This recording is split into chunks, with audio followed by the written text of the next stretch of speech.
Doctor ortho Ayurvedic oil and capsule. अब दर्द भी घुटने टेकेगा। लखनऊ में जापान और भारत के विद्यार्थियों से भेंट कार्यक्रम में मुख्यमंत्री योगी आदित्यनाथ हुए शरीक। कहा, दोनों देशों की भावना में समानता है, सबको साथ लेकर चलना है। छात्रों को उत्तर प्रदेश की साझा विरासत को समझने का मिलेगा अवसर। वंदे मातरम गायन विवाद पर मायावती का पोस्ट। मायावती ने कहा, वंदे मातरम पर स्वार्थ और सुविधा की हो रही है राजनीति। वंदे मातरम से भी जरूरी कई मुद्दे देश में जेनजी और जैन अल्फा की मांगों पर ध्यान देने की जरूरत। मथुरा में निर्माणाधीन मॉल की शटरिंग गिरी, 3 की मौत। नाइट शिफ्ट के दौरान हादसा, 5 मजदूर कर रहे थे काम। सीएम योगी ने लिया संज्ञान, जताया दुख।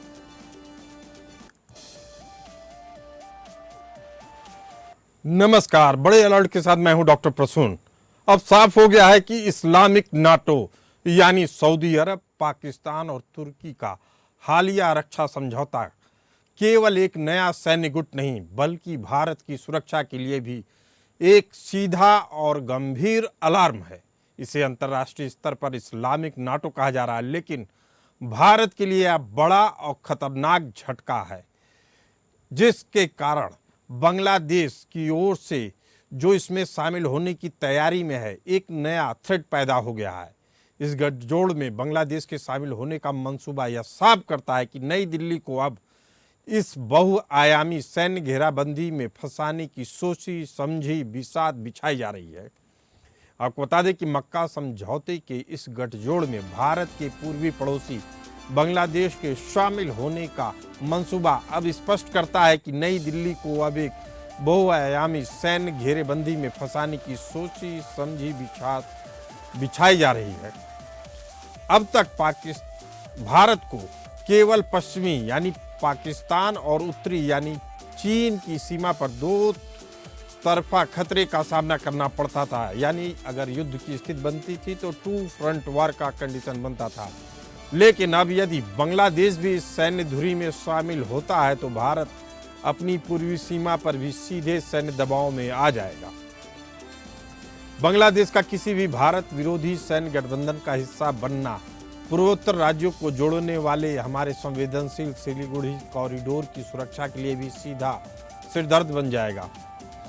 सऊदी अरब की अकूत दौलत, पूर्वी तुर्की की घातक ड्रोन और हथियार, पाकिस्तान की पुरानी खुन्नस और बांग्लादेश का रणनीतिक भूगोल मिलकर भारत के ठीक दरवाजे पर एक आक्रामक चक्रव्यूह तैयार कर रहा है। दशकों की दोस्ती, आर्थिक मदद और पड़ोस की स्थिरता के बावजूद बांग्लादेश एक ऐसे गुट की तरफ झुक रहा है जो भारत के लिए साफ चेतावनी है कि अब केवल कूटनीतिक बयानों से काम नहीं चलेगा।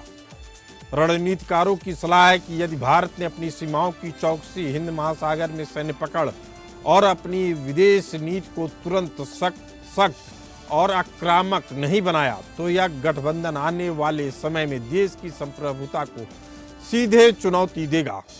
यह भारत के नीति निर्माताओं की आत्ममुग्धता त्यागने की घड़ी है। इस उभरते हुए सैन्य गठजोड़ को सिर्फ कागजी करार समझकर खारिज करने वाली की भूल भारत की सीमाओं और हिंद महासागर क्षेत्र के विनाश के लिए विनाशकारी साबित हो सकती है।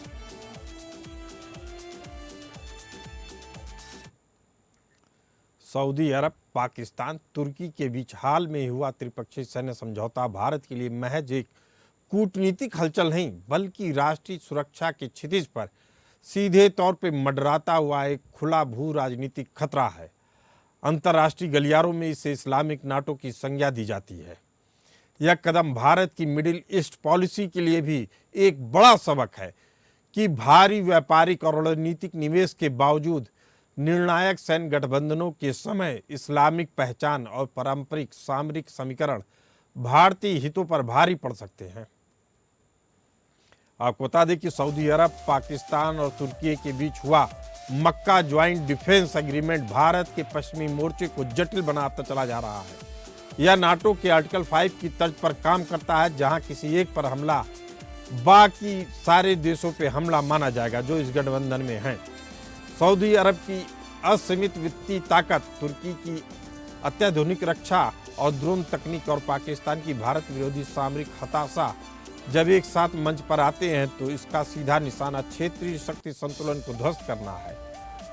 यदि पूर्वी सीमा पर स्थित पड़ोसी बांग्लादेश भी इस सैन्य धुरी का हिस्सा बनता है तो भारत के लिए पारंपरिक टू फ्रंट वार की अवधारणा बदलकर अब पश्चिम, उत्तर और पूर्व यानी तीनों दिशाओं में एक साथ सैन्य दबाव में तब्दील हो जाएगा। भारत के चारों ओर उभर रही रणनीतिक घेराबंदी कोई अकेला देश नहीं, बल्कि इसमें कई परस्पर विरोधी और साझा हितों वाले देशों का एक बहुआयामी जियोपॉलिटिकल चक्रव्यूह है, जिसमें मुख्य रूप से चीन, तुर्की और पाकिस्तान शामिल है। चीन असल में पाकिस्तान में ग्वादर, श्रीलंका में हवनटोटा, म्यांमार में क्याओपिऊ, जिबूती में नौसैनिक अड्डा बनाकर हिंद महासागर में भारतीय नौसेना को घेरने की रणनीति पर काम कर रहा है।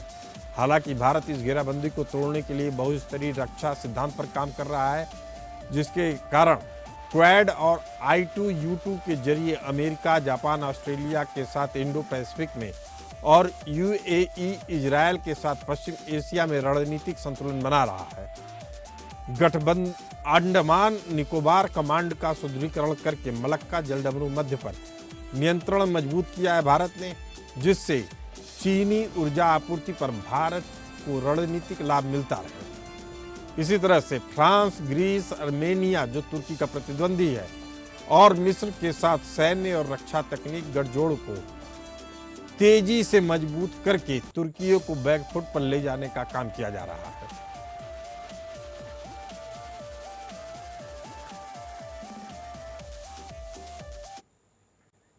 यदि भारत ने अपनी रक्षा तैयारियों, हिंद महासागर में सैन्य प्रभुत्व और जवाबी कूटनीति को अभी से आक्रामक नहीं रूप दिया तो नया गठबंधन आने वाले समय में देश की सामरिक स्वायत्तता को सीधी चुनौती देगा। इसी मुद्दे पर चर्चा करने के लिए हमारे साथ मौजूद हैं जियोपॉलिटिकल एक्सपर्ट संजीव श्रीवास्तव जी और लेफ्टिनेंट कर्नल डिफेंस एक्सपर्ट जी सोढ़ी साहब। आप दोनों मेहमानों को बहुत बहुत स्वागत है। पहला सवाल संजीव जी आपसे, सऊदी, तुर्की, पाकिस्तान का यह तथाकथित इस्लामिक नाटो क्या वास्तव में स्वतंत्र गठबंधन है या फिर भारत को घेरने और अमेरिका के प्रभाव को कम करने के लिए पर्दे के पीछे से चीन की रणनीतिक हितों को संचालित करने के लिए यह कदम उठाया जा रहा है? जी देखिए, ये जो एक डिफेंस एग्रीमेंट जो सऊदी अरबिया, टर्की और पाकिस्तान के बीच में हुआ था, ये एक पॉस्चरिंग ज्यादा दिखाई देती है और इस पॉस्चरिंग का जो लक्ष्य था वो जाहिर है कि वो इजराइल से अपने आप को डिफेंड करने के लिए और यूनाइटेड स्टेट्स ऑफ अमेरिका का जो एक पार्टनरशिप उन राष्ट्रों के साथ, सऊदी अरबिया के साथ है और पाकिस्तान जो एक अवसरवादी तरीके से अमेरिका के साथ एंगेज रहता है, उसके इतर भी अपने स्वयं के पॉस्चरिंग को और अपने स्वयं के डिफेंस इनिशिएटिव्स को लेते हुए इन राष्ट्रों ने ये एग्रीमेंट किया है।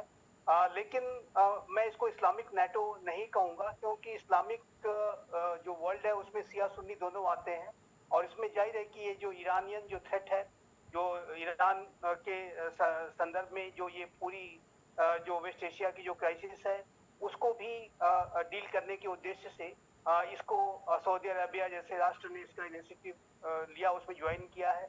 लेकिन अब जो ये रिपोर्ट्स आ रही हैं कि बांग्लादेश भी इसमें शामिल हो सकता है, बांग्लादेश के एक प्रधानमंत्री के एक करीबी सलाहकार के हवाले से इस बात की रिपोर्ट्स आ रही हैं, हालांकि इसका कंफर्मेशन होना अभी बाकी है। लेकिन अगर इस तरीके का कोई इनिशिएटिव लिया जाता है बांग्लादेश की तरफ से भी, तो वो भी एक मैं इसको पॉस्चरिंग का ही हिस्सा कहूँगा। और भारत की जहाँ तक बात है, भारत एक महाशक्ति का स्टेटस रखता है और चाहे वो भारत के सऊदी अरबिया के साथ संबंध हो, चाहे वो मिडिल ईस्ट रीजन के अन्य राष्ट्रों के साथ संबंध हो, साउथ एशिया के राष्ट्रों में बांग्लादेश के साथ स्वयं ही भारत के जो संबंध है वो बहुत ही प्रगाढ़ है संजीव श्रीवास्तव जी। लेकिन अब दस्तक आपके दरवाजे तक पहुंच गई है। पिछली दो डिबेट में भी मैंने कहा था कि इसको हल्के में नहीं लिया जा सकता है।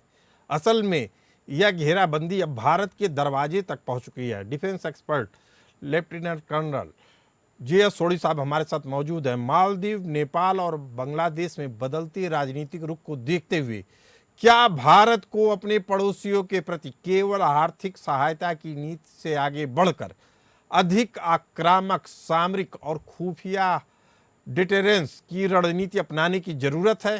सोढ़ी साहब। जय हिंद डॉक्टर प्रसून जी, ये मेरा सौभाग्य है कि मैं आपके न्यूज चैनल पे हूं और विख्यात को पैनलिस्ट के साथ जी।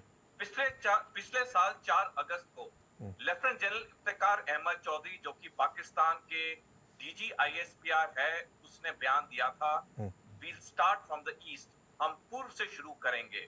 उसके कहने का मतलब था अगला युद्ध जो पाकिस्तान भारत पे करेगा उसकी शुरुआत बांग्लादेश से होगी। ठीक एक महीना पहले 8 जुलाई पिछले साल को जनरल अनिल चौहान, जो कि भारतीय सशस्त्र बल के चीफ ऑफ डिफेंस स्टाफ थे, हाल में रिटायर हुए, उन्होंने बयान दिया था कि जिस तरह से चीन, पाकिस्तान और बांग्लादेश का समीकरण बन रहा है, आने वाले समय में भारत की सुरक्षा और अखंडता के लिए दिक्कत पैदा करेगा। पिछले साल 17 सितंबर को जब सऊदी अरेबिया और पाकिस्तान ने डिफेंस पैक्ट पे हस्ताक्षर किए, उसके ठीक 13 दिन बाद 30 सितंबर को मैंने लेख लिखा था जिसका शीर्षक था Islamic NATO trouble for Israel and India, जिसे मैंने साफ लिखा कि अगर ये सऊदी अरेबिया और पाकिस्तान का डिफेंस पैक्ट अब बड़े पैमाने पे आएगा और ये इजराइल और भारत के लिए दिक्कत करेगा। जब मैंने ये लेख लिखा डॉक्टर साहब, कई लोग मेरे पे हंसे। आप देखिए ये बात सही और सटीक साबित हुई।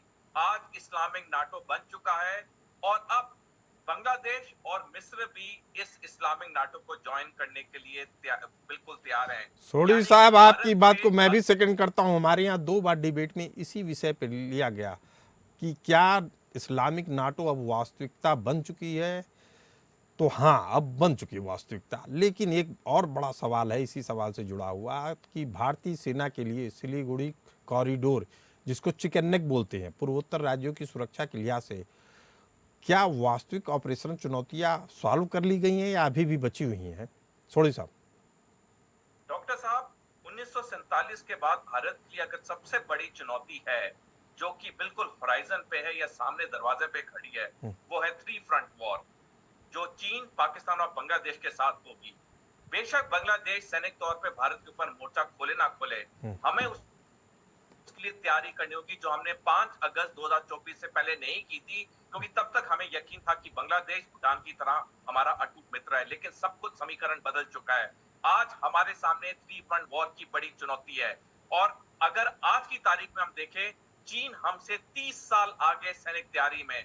अगर पाकिस्तान और बांग्लादेश का भी कॉम्बैट पावर जोड़ी जाए, पलड़ा और उनकी तरफ भारी हो जाता है। अगर हमें सिर्फ पाकिस्तान के साथ लड़ना है, हमें सिर्फ बांग्लादेश के साथ लड़ना है, तो उनको तो हम कभी भी हरा सकते हैं। लेकिन जिस समीकरण की मैं बात कर रहा हूं वो है 3 फ्रंट वॉर। मेरे को 1 मिनट देना डॉक्टर साहब। 7 अगस्त 2023 जनरल मनोज नरावने, जो कि भारतीय थल सेना के 28वें सेना अध्यक्ष, उन्होंने लेख लिखा था द प्रिंट में, जिसमें उन्होंने लिखा कि 2 फ्रंट वॉर भारत के लिए दिक्कत पैदा करेगी। जो शब्द उन्होंने इस्तेमाल किया, मैं कहीं नहीं करता हूं, दर्शकों से अनुरोध कर रहा हूं वो खुद लेख पढ़ें, उन्हें वो शब्द मिल जाएगा, मैं नहीं उसे इस्तेमाल करता। अगर 2 फ्रंट वॉर हमारे लिए दिक्कत है, क्योंकि तब बांग्लादेश हमारे साथ था, हम समझ सकते हैं 3 फ्रंट वॉर हमारे लिए कितनी बड़ी दिक्कत होगी। कितनी बड़ी दिक्कत होगी। आपकी भी किताब है China's war clouds the great Chinese checkmate, बेहद अहम किताब है आपकी द्वारा लिखी गई। वह भी आंखें खोलने के लिए हमारे नीति निर्माताओं के लिए जरूरी है कि उसको पढ़ें।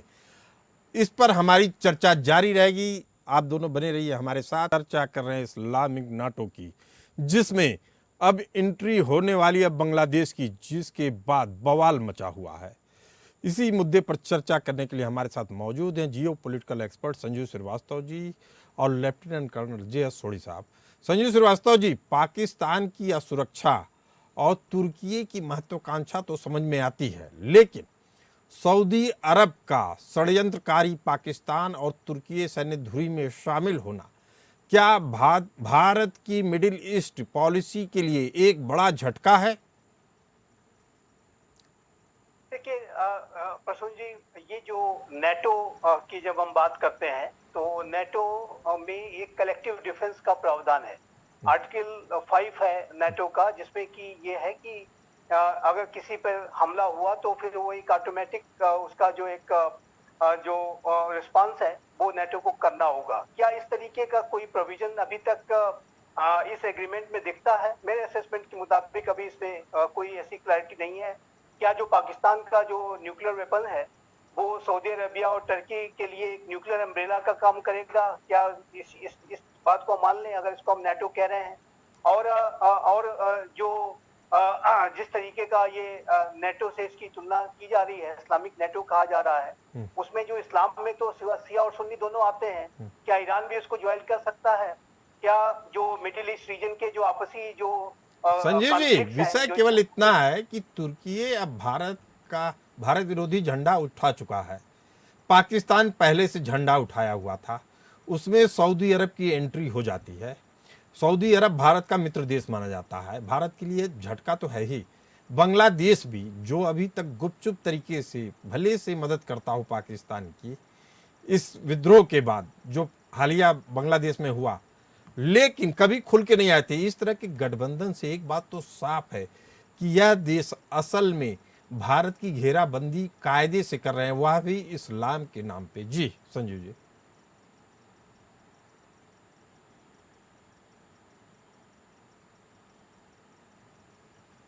हमारा संपर्क कट गया है हमारे गेस्ट से, हम दोबारा जोड़ने की कोशिश करेंगे उनसे।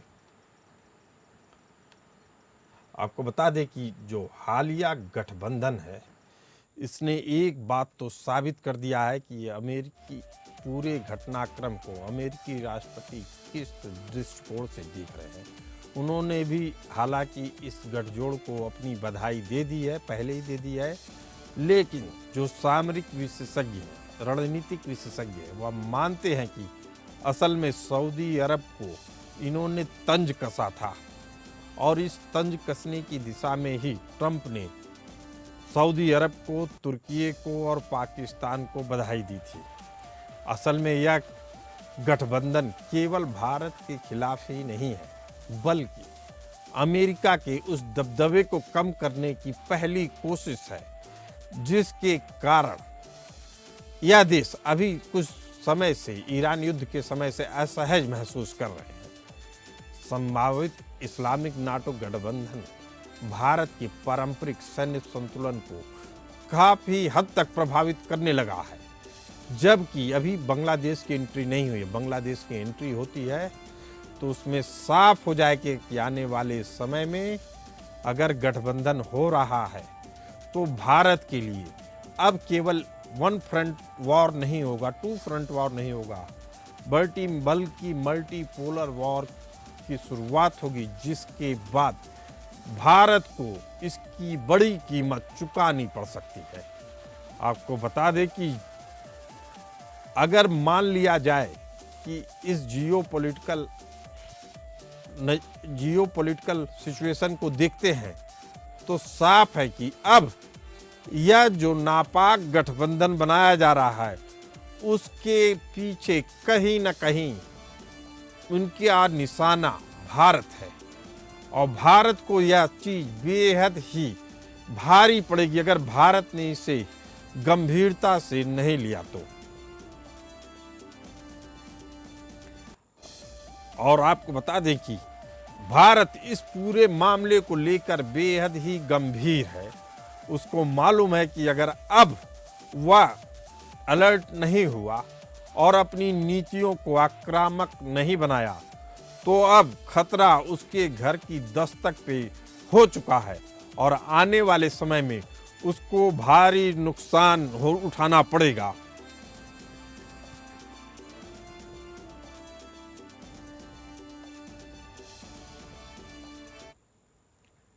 अब समय महज कूटनीतिक नोट भेजने या औपचारिक चिंताओं तक सीमित रहने का नहीं है। भारत को अपनी रक्षा तैयारियों, हिंद महासागर में नौसैनिक दबदबे और पड़ोस की राजनीति में आक्रामक, सख्त और निर्णायक निवारक नीति को तुरंत लागू करना होगा। यदि आज इस चौतरफा चक्रव्यूह को तोड़ा नहीं गया तो आने वाले कल में भारत को अपनी ही जमीन और समुद्री सीमाओं पर एक गंभीर सामरिक बंधक जैसे हालात का सामना करना पड़ सकता है। इस चर्चा में हिस्सा लेने के लिए आप सभी मेहमानों का बहुत बहुत आभार। हमें भी दीजिए इजाजत। नमस्कार।